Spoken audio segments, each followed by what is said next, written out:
Good morning, my Real News Midday TV family. Thank you so much for tuning in this morning, and I'm wishing for everyone a wonderful and a productive day. And in the news this morning, businessman killed in Smithfield, Westmoreland. A Westmoreland businessman was shot and killed at his place of establishment in Smithfield in the parish on Tuesday afternoon. He has only been identified by his alias Deuce. The news understands that men in a motor car alighted and shot the now deceased man multiple times.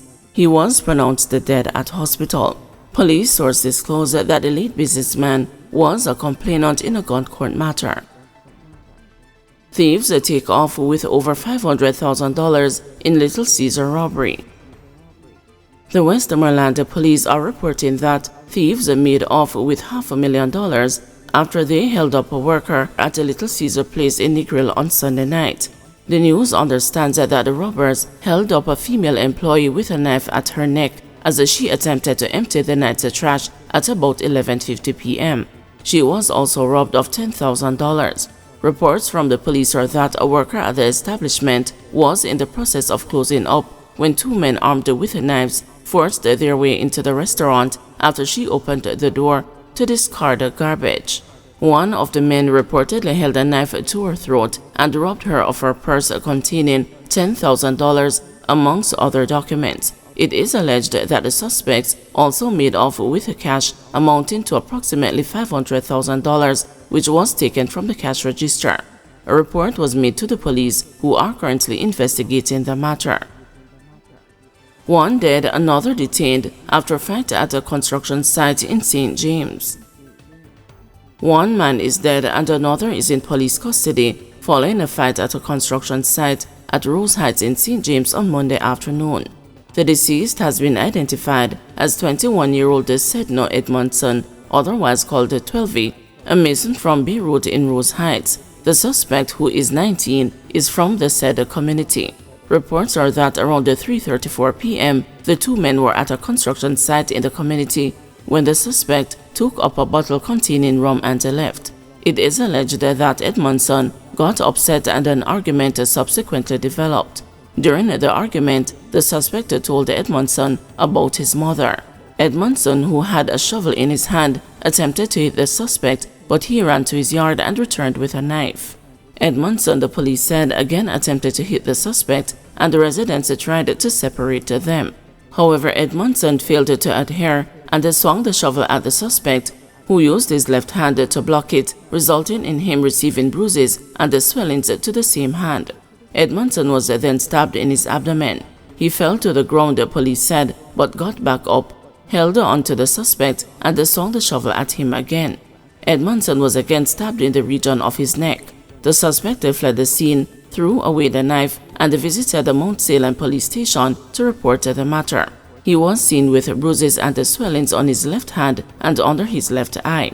Residents transported Edmondson to the Cornwall Regional Hospital, where doctors pronounced him dead. The suspect has since been taken into police custody as they conduct investigations. 18-year-old AC technician held for gun found under pillow. An 18-year-old man was arrested following the discovery of an illegal firearm at his home at a Barracks Road in Withorn, Westmoreland on Monday. The man, an AC technician, was held after the authorities conducted a raid at his home, the police said.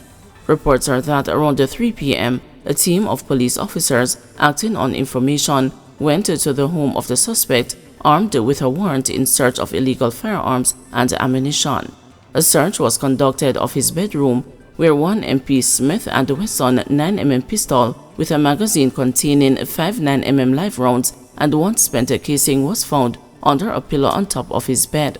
He was arrested and taken to the Savannah Lamar police station along with the firearm and placed in custody pending further investigations. Police probing fake bomb threats that affected exams at several schools.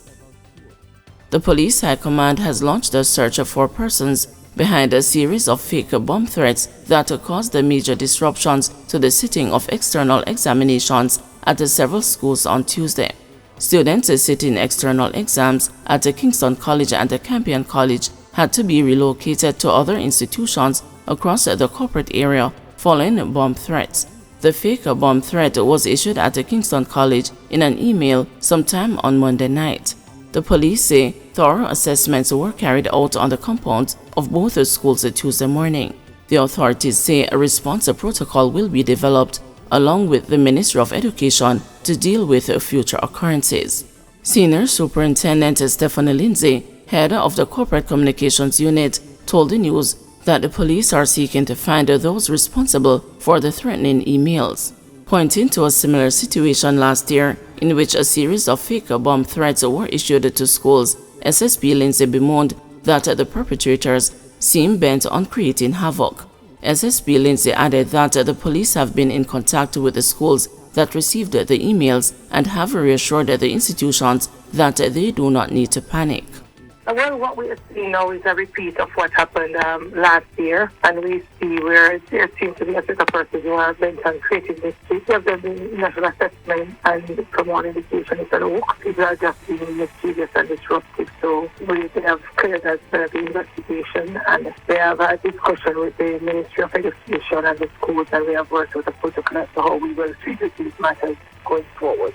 I think really what you do that we want now is just to reassure the schools that they do not to panic. You know, the concern is that it is during external examination time. So you really don't want to interrupt the children during that time. So we are working very closely with the schools in this matter. The police also reported that a bomb threat at Homo Technical High School in Manchester affected the sitting of external exams on Tuesday morning. About 7:45, the school's administrators received an email outlining that there was a bomb planted on a section of the school compound. The principal of the school, Hadron Mikulski, then made contact with the Manchester police. The students, the teachers, and the school administrators were removed from the main buildings and assembled onto the play field. Members of the Jamaica Defense Force and the teams from the Health Ministry and the Jamaica Fire Brigade were later dispatched to the institution. Principal Mikulski said at least 2 external examinations that were slated for Tuesday were affected by the bomb scare. The problem is that students were actively sitting CXE examinations, and so some students, it was close to the end of one of the examinations. Some persons had actually completed, other persons had probably another half an hour to go to complete the examination. Those persons were affected. The afternoon examinations, we were able to transport students to neighboring schools and have them sit the exams there.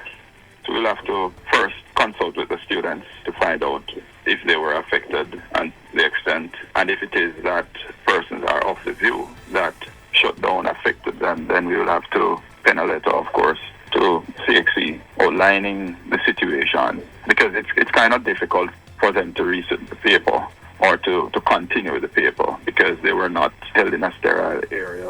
So we will have to dialogue with CXE and ask that special consideration be extended during the process of marking, or take into consideration their SBAs and the outstanding paper. Man accused of killing Canadian girlfriend offered $2 million bail.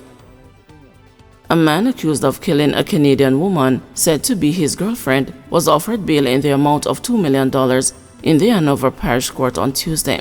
Eric Collins is charged with the murder of Canadian April Labine, while also facing charges of possession of prohibited weapon and using a firearm to commit a felony. He was offered bail by Judge Sasha Marie Smith Ashley after she heard submissions from attorneys representing Collins. It is reported that between approximately 8:45 p.m. on April 16, 2024 and around 9:38 the following morning, Labine was shot dead at her rental property in Elgintown, Hanover, after an argument ensued between her and the accused. Collins is represented by defense counsel Christopher Townsend, Danica Gooden, and Danae Reed of TWP Attorneys at Law. He is to return to court on June 18, 2024.